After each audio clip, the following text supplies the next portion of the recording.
Hey, Jared. So I want to talk a little bit about active management that we do on portfolios and responding to changes that may occur in the economy or with legislation and risk management.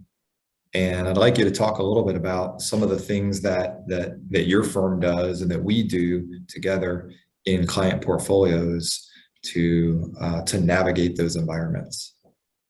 I appreciate it, Brian. This is a huge topic, and there's lots of different opinions here. So I'm going to try to keep it relatively concise, but it's a big area.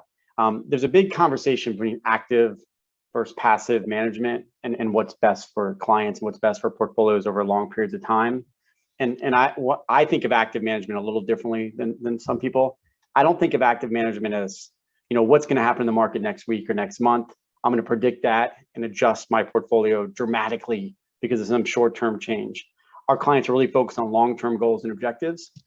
And so what I ask my clients and of their portfolios is, what changed?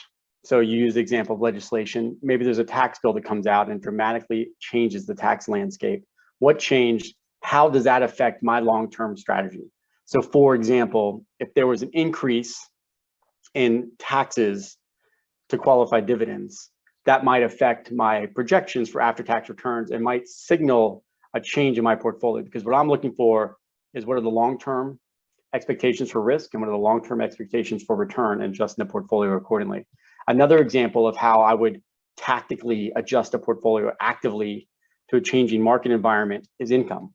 A lot of our clients are desperate for income, and we've been relying on high dividend paying stocks, high yield bonds to get income because rates are very, very low.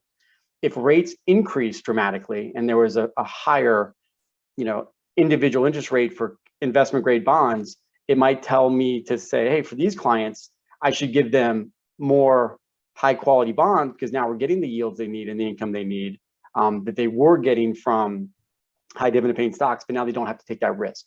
So when I think again about strategic, tactical moves in active management, it's really adjusting for what the market's giving you. So if the market's giving you new information about taxes, policy regimes, or if the market's giving you new information about risk and return, such as interest rates, you should adjust to that. My clients are all different, unfortunately, and it makes it a little more complicated because what you really need to do is understand not only their personal goals and objectives, but how they want to meet those goals and objectives. And that's where the individual risk management comes into play. Some of my clients are very responsive to risk. They want us to act. They want us to do something about risk, about changes in the marketplace. Other clients are very passive and they don't have a problem. So what our job is to do is to say, okay, what are these clients' long-term goals and objectives? Let's meet their long-term goals and objectives with a strategic asset allocation, a mix of stocks and bonds, but let's do it in a way it fits their personality. So my job is not to get the best return for every single client. My job is to get the most appropriate return for that client, given their personal goals and objectives and their personality. I don't want to push a client too far to be uncomfortable, but I also do want to make sure that they're properly invested to meet their goals and objectives. And that piece of it is education. So when I think about, our firm, City National Rockdale, what we do, we have kind of two main goals. Someone gives us a lot of assets, they protect these assets.